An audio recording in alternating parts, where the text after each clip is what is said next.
The police officer leaned against the hood of his patrol car, pen moving steadily across the ticket pad as the flashing red and blue lights painted the quiet roadside in restless color, while the single dad sat behind the wheel gripping it a little tighter than necessary, his young daughter in the back seat watching everything with wide, curious eyes, and just as the officer was about to finish writing, he glanced up, studied the tired man's face, then smirked slightly and said, "If you weren't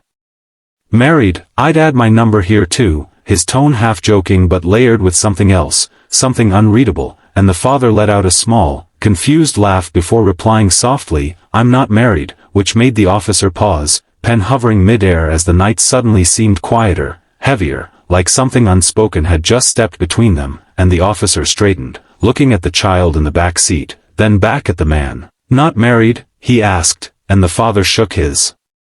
head, eyes flickering with a mix of exhaustion and pride. "No, it's just me and her," he said, glancing back at his daughter who gave a shy wave, and for a moment the officer didn't say anything, just nodded slowly, his expression shifting from authority to something more human, more understanding, as if he'd just realized there was more to this stop than a simple speeding violation. And he tore the ticket from the pad but didn't hand it over right away, instead asking, "Long day?" To which the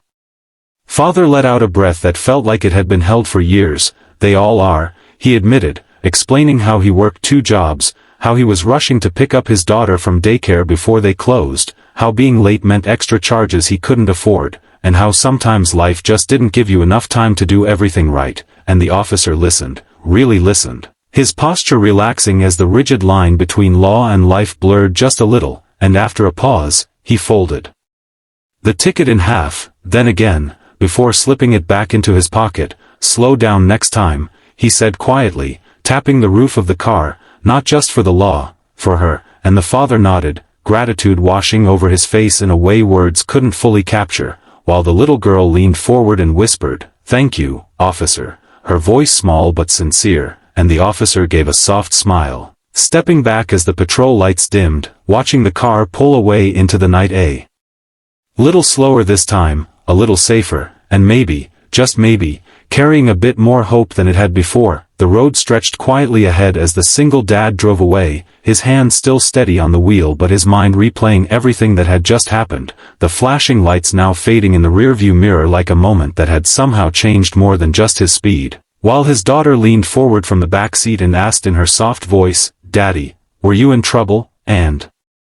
he glanced at her through the mirror, offering a gentle smile that carried both reassurance and truth. "A little," he admitted, "but sometimes people understand more than we expect," and she nodded like she understood, even if she didn't fully, resting her head against the window as the streetlights flickered across her face, and after a few minutes of silence she spoke again, "You looked scared," and that made him pause, because he hadn't realized how visible his fears had become, how even the smallest eyes could see the weight he carried. "I wasn't scared," he said softly, then corrected himself, "Okay, maybe a little," and she smiled at that honesty, the kind of smile only a child could give, pure and forgiving, and when they finally reached home, a small, worn apartment that had seen better days but still held warmth inside its walls, he carried her in after she fell asleep in the car, careful not to wake her, laying her gently on the bed before sitting beside her for a moment longer than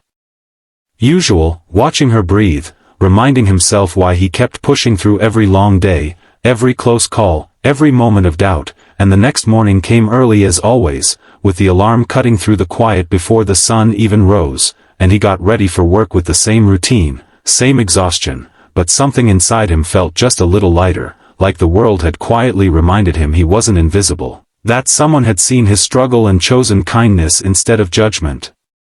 And later that day, as he stopped at a small diner to grab a quick coffee before heading to his second job, he noticed a familiar patrol car parked outside, his heart skipping for a second as uncertainty crept back in, but when he stepped inside, the same officer was there, sitting at the counter, and their eyes met in a moment of recognition that neither of them expected to happen again so soon, and the officer gave a small nod, gesturing to the empty seat beside him. "Coffee's better when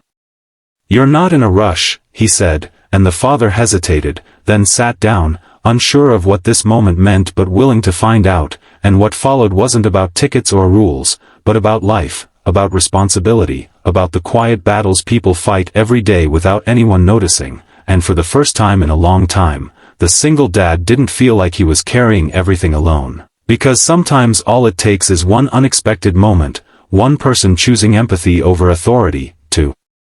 remind you that even in the hardest parts of life, you're still seen, still understood, and maybe, just maybe, not as alone as you thought.